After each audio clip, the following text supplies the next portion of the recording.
তো ৰাইজসকল মই আছো বৰ্তমান এতিয়া জিএমচি গুৱাহাটী চিকিৎসা মহাবিদ্যালয় চিকিৎসালয়ৰ ফ্ৰণ্টত আৰু আজি এটা ভাল খবৰ দিব লাগি আহিছোঁ।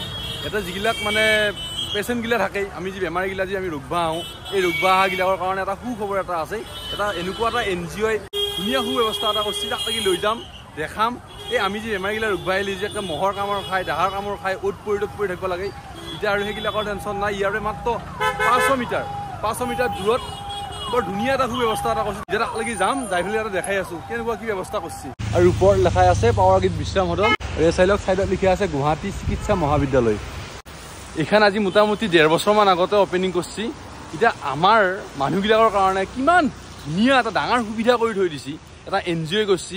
এতিয়া ভিতৰত যাম, যাই পেলাই কি তেওঁলোকৰ লগত কথা পাতোঁ, ভাড়া কিমান লৈ খাৱা লোৱা কিমান লৈ।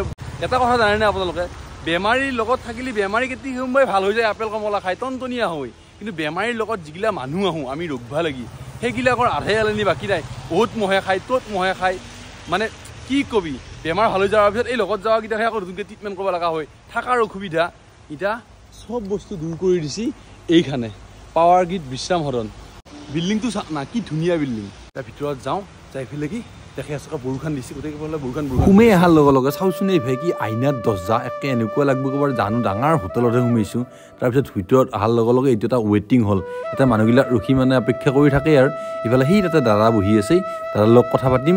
কথা পতাৰ আগতে এই বেনাৰখন চাই লৈছোঁ বাৰু। এয়া চাহ ইয়াত লেখাই আছে বিশ্ৰাম সদন কেণ্টিন, কম মূল্যত ঘৰুৱা খাদ্য, ৰোগীৰ খাদ্য লৈ যোৱাৰ ব্যৱস্থা আছে। আৰু এইগিলা ৰুমৰ চাবি। আৰু ইয়াত ৰুম ল'ব লাগিলে ডকুমেণ্ট পাতি কি লাগিব, কেনেকুৱা সুবিধা দি ৰুম ল'ব পৰা যাব, গোটেইখিনি বস্তু দাদাই ক'ব। দাদা নমস্কাৰ। এই কেনেকৈ ধৰ ৰোগীৰ লগত যিকেইটা এইটো স্পেচিয়েলি এনেকুৱাই কৰা গৈছে, ৰোগীৰ লগত যিকেইটা মানুহ আহে সেইগিলা মানুহ থকাৰ কাৰণে সুবিধা কৰা গৈছে। তেওঁলোকে কি দিব লাগিব থাকিব লাগিলে?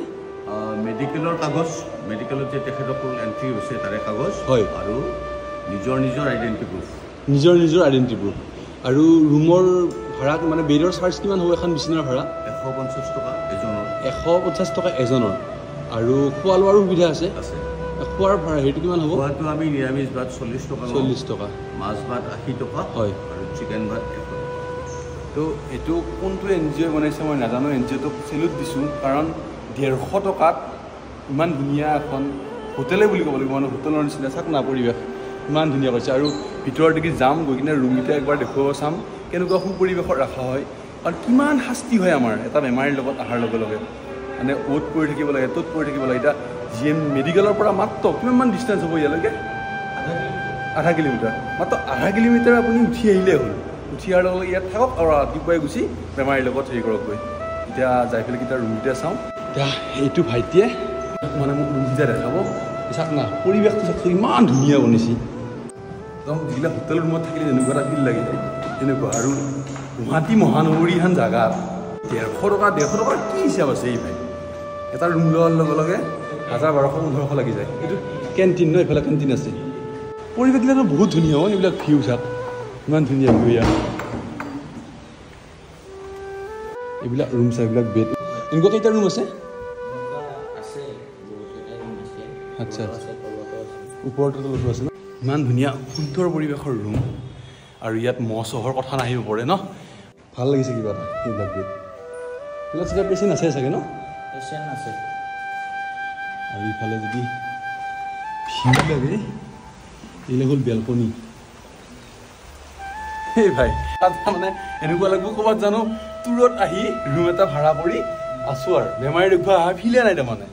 সঁচাই কৈছোঁ গ্ৰেট বহুত ধুনীয়া কাম কৰিছে। ইফালে ইফালে এইটো ৰাস্তা ক'ত যায় নাজানো, পাহাৰ পাৰ বেড 150 ন, 5 নম্বৰ। আৰু ইফালে যদি আহে ইফালে 3 সেইবিলাক হয়তো পেচেণ্ট আছে। মানুহবোৰ এই ঘুমি উঠি গৈছে কাৰণে বিচনা চাদৰবিলাক মানে ঠিক ঠাক কৰা নাই।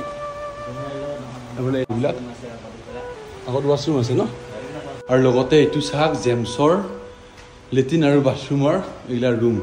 আমাৰ ভাষাত ক'ব গ'লে হাগা ৰুম দুটা। এইগিলা হ'ল চাৱাৰ টাৱাৰ লৈ একদম নাচি গা ধুই থাকিব পাৰিবি এইবিলাক। ইফালে চাৱাৰত লাইট জ্বলি আছে, ইফালে এইটো এটা চাৱাৰ, আৰু এইগিলা হ'ল হাগা, এইগিলা গোটেই ৰুম হাগা। এই ভাই ইমানখিনি পৰিৱেশত মানে ইমানখিনি টকাত ইমানগিলা যি পৰিৱেশ দিছে, এইটো বৰ ভাবিব লগা কথা। মই এইটো নকওঁ ভগৱানে চবকে ভালে ভালে ৰাখক, কোনো ক'তো মেডিকেলত আহিবই নালাগে, এটা আহিব লগাই নহওক, যাতে আঁতৰে আঁতৰে ৰহিলাক ভাল হওক। তেওঁ যদি কিবা কাৰণত কোনোবা ক'ৰবাত আহিব লগা হ'বই, থকাৰ অসুবিধা হ'লে চিধাই একেলগে আহি যাবি, টেক্সি ষ্টেচনত নাম্বাৰ চাম্বাৰ দিয়া থাকিব আৰু ডাইৰেক্ট ফোন কৰি লৈ আহি গেলিয়ে হ'ল। এতিয়া ভিতৰত যায় তেওঁলোকৰ কোন NGO এই কামটো কৰিছে, NGOৰ নামটো সুধি পেলাই যাই থাকোঁ যায় আৰু সিফালে সেইগিলা ৰুম। তাৰপিছত এই ওপৰত যিবিলাক আছে এইবিলাক চব ৰুম ওপৰত, এই ওপৰ লাগি আছে এইবিলাক চাপ একদম পূৰা 5 ষ্টাৰ 3 ষ্টাৰ হোটেলৰ লাইফ লগা হৈছে। এইবিলাক চব ৰুম মানে ভিতৰত চব হল চিষ্টেম আছে, যিবাৰ যেনেকৈ দেখাই আহিলোঁ চব তেনেকুৱা। কিন্তু চবতে পেচেণ্ট সোমাই আছে, মানে লগত অহা মানুহবিলাক আছেতো, সেইকাৰণে ভিতৰত নাযাওঁ। হয় দাদা, এটা কথা কওকচোন, এই NGOটোৰ নাম কওকচোন, কোনটো NGOটো পৰাইছে? এইটো NGO হ'ল ৰেইজড বুলি, ৰেইজ NGO ন? RAISED। হয় হয় হয় হয়, আচ্ছা এইটো NGO, এইটো ৰেইজড, এইটো NGOৰ দ্বাৰা এই ইমান ধুনীয়া সুব্যৱস্থাটো কৰি থৈ দিয়া আছে। তাৰমানে দাদা ভিডিঅ'টো বনোৱা এটাই উদ্দেশ্য হ'ল, হয়তো এইটোৰ বিষয়ে বহুতে গম পায়, বহুতে আৰু বহুতে হয়তো এতিয়ালৈকে নাজানায়ো আছে, বহুতে হয়তো এতিয়ালৈকে গম নোপোৱাও আছে। সেইকাৰণে মানে যিখিনি মানুহে ভিডিঅ' চাই, কাৰণ প্ৰায়বিলাক মানুহটো আহি থাকিব লগা হৈয়ে যায়। এতিয়া আপোনালোকৰ কষ্ট নহয়, চিধাই আহক, অলপমান উঠি আহি মানে নিজৰ ID প্ৰুফ দিয়ক, মেডিকেলৰ কাগজখন দিয়ক আৰু ৰুম লওক আৰু থাকক। একে বিচাৰিবৰ কাৰণে বহুত কষ্ট কৰিব নালাগেই। তাৰ মেডিকেলৰ পৰা যিটো চিধা ৰাস্তা উঠি আছে পাহাৰৰ ওপৰত, সেইটো ৰাস্তা দি আহিলেই হ'ল।